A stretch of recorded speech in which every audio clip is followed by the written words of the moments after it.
ട്രെയിനിൽ TTEക്ക് നേരെ വീണ്ടും ആക്രമണം. ബിലാസ്പൂർ എറണാകുളം എക്സ്പ്രസിലെ TTE എം കരുൺകുമാറിനെ ഇന്നലെ ക്ലീനിംഗ് സ്റ്റാഫാണ് കൈയേറ്റം ചെയ്തത്. ഉത്തരേന്ത്യക്കാരനായ ഇയാളെ പാലക്കാട് വെച്ച് റെയിൽവേ പോലീസ് കസ്റ്റഡിയിലെടുത്തു. കിടന്നുറങ്ങിയ ശുചീകരണ തൊഴിലാളിയോട് ജോലി ചെയ്യാൻ നിർദ്ദേശിച്ചതാണ് പ്രകോപന കാരണമെന്ന് TTE അരുൺകുമാർ റിപ്പോർട്ടറിനോട് പറഞ്ഞു. ഇവർ B3 ഒരു 3 പേരോളം എൻ്റെ സീറ്റിൽ കിടന്നുറങ്ങുമായിരുന്നു, ഈ സ്റ്റാഫ്, ക്ലീനിങ് സ്റ്റാഫ്. അവരെ വിളിച്ചപ്പോൾ ആദ്യം കോച്ച് അറ്റൻഡൻ്റാന്ന് പറഞ്ഞു. അപ്പോൾ ഞാൻ ചോദിച്ചു OBHS ആരാണെന്ന് ചോദിച്ചപ്പോൾ അവർ തന്നെയാണ് OBHSും ഇതും ചെയ്യുന്നത്, ബെഡ്റൂമും സപ്ലൈ ചെയ്യുന്നത്. അപ്പോൾ ശരി, അതാത് കോച്ചുകളിൽ പോയി പെട്ടെന്ന് ക്ലീൻ ചെയ്യാൻ പറഞ്ഞു. വളരെ നഷ്ടത്തോടെ തന്നെ ചെയ്യില്ല എന്നുള്ള രീതിയിൽ പറഞ്ഞത്. അവൻ ചെയ്യില്ല എന്ന് പറഞ്ഞുകൊണ്ടിരിക്കും. ഞാൻ എൻ്റെ സൂപ്പർവൈസർ നമ്പർ തരൂ, ഞാൻ ഞങ്ങളുടെ കൺട്രോളിലും പറയാമെന്ന് പറഞ്ഞ് പാസഞ്ചറിനോട് സംസാരിക്കുന്ന നിമിഷത്തിലാണ് ഇവൻ ചാടി മേത്തേക്ക് വന്നത്. കൈകൊണ്ടാണ് പെട്ടെന്ന് ഇടിക്കുകയാണ് ചെയ്തത്. ഇടിച്ച് എൻ്റെ ടൈ പെട്ടെന്ന് വലിച്ചതായി, കീറിയില്ല, പക്ഷെ വലിച്ച് താഴത്തേക്ക് പോയി. ID കാർഡ് പിടുത്തം, ഒരെണ്ണം വന്നത് എനിക്ക് ഇവിടെയാണ്. അതിപ്പോഴും എനിക്കിവിടെ ബൾജിങ് ഉണ്ട്, വേദനയുണ്ട്.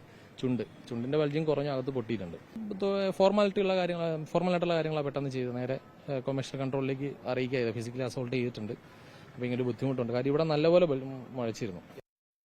ലബി സജീന്ദ്ര വിശദാംശങ്ങളുമായി. ലബി സജീന്ദ്രൻ, TTEമാർക്കെതിരായിട്ടുള്ള ആക്രമണം വർദ്ധിക്കുകയാണ്. ശുചീകരണ തൊഴിലാളിയാണ് ഇപ്പോൾ ഒരു TTE അരുൺകുമാറിനെ മർദ്ദിച്ചതായി ആരോപണമുള്ളത്. പോലീസ് കേസെടുത്തിട്ടുണ്ടോ? നികേഷ് കുമാർ പോലീസ് കേസെടുത്തിട്ടുണ്ട്. പാലക്കാട് ട്രെയിൻ, ബിലാസ്പൂർ എറണാകുളം ട്രെയിൻ പാലക്കാട് എത്തിയപ്പോൾ ഇയാളെ ട്രെയിനിൽ നിന്ന് റെയിൽവേ പോലീസ് എത്തി ഇയാളെ ട്രെയിനിൽ നിന്ന് കസ്റ്റഡിയിലെടുത്ത് കൊണ്ടുപോവുകയാണ് ചെയ്തത്. ഇതുമായിട്ടുള്ള നടപടിക്രമങ്ങൾ മുന്നോട്ട് പോകുമെങ്കിലും ഇവിടെ എടുത്തു പറയേണ്ട കാര്യമുണ്ട് നികേഷ്. കഴിഞ്ഞ ഈ 2 മാസത്തിനിടെ ആക്രമണത്തിനിരയാകുന്ന 4ാമത്തെ TTEയാണ് എം അരുൺകുമാർ.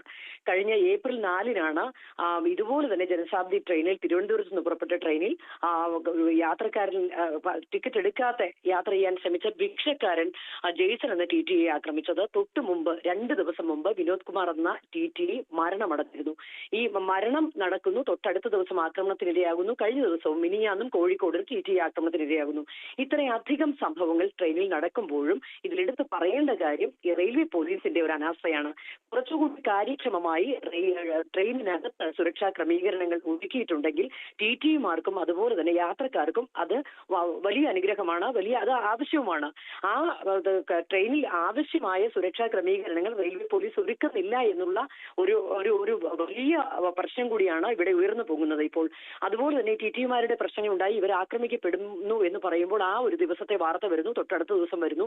നമ്മൾ മാധ്യമങ്ങൾ അത് ഹൈലൈറ്റ് ചെയ്യുന്നതിന് അപ്പുറത്തേക്ക് ഇതിലൊരു ഗൗരവം റെയിൽവേയോ അതുപോലെ തന്നെ റെയിൽവേ പോലീസോ കൊണ്ടുവരുന്നില്ല. റെയിൽവേ തന്നെ ഇതിൽ അടിയന്തര നടപടി എടുക്കേണ്ട ഒരു സാഹചര്യമാണ് ഇപ്പോൾ വന്നിരിക്കുന്നത്. തുടർച്ചയായി TTEമാർക്കെതിരെ ആക്രമണം ഉണ്ടാകുന്നു. ഇത്രയും ദിവസം, ഈ കഴിഞ്ഞ ദിവസത്തെ സംഭവങ്ങൾ നോക്കുകയാണെങ്കിൽ കഴിഞ്ഞ 3 തവണകളിലും യാത്രക്കാരാണ് ആക്രമിച്ചതെങ്കിൽ ഇന്നലെ ക്ലീനിംഗ് തൊഴിലാളി എന്ന് പറയുമ്പോൾ ഇത് ഉത്തരേന്ത്യക്കാരാണ്. ഈ ഉത്തരേന്ത്യക്കാരായ ഈ ക്ലീനിംഗ് തൊഴിലാളികൾ എല്ലാവരും തന്നെ കരാർ ജീവനക്കാരാണ്. ഇന്നലെ തന്നെ ഓർക്കേണ്ട സംഭവം, യാത്രക്കാരില്ലാത്ത ഭാഗത്തെ ട്രെയിനിൽ ഇയാൾ മൂടി പുതച്ചുറങ്ങുകയാണ്. ഈ സമയത്ത് ഇയാളെ അന്വേഷിച്ച് ചെന്ന് TTE, അപ്പോൾ പാസഞ്ചേഴ്സ് കംപ്ലൈന്റ് പറയുന്നു ട്രെയിൻ ക്ലീനിംഗ് നടക്കുന്നില്ല എന്ന് പറഞ്ഞ്.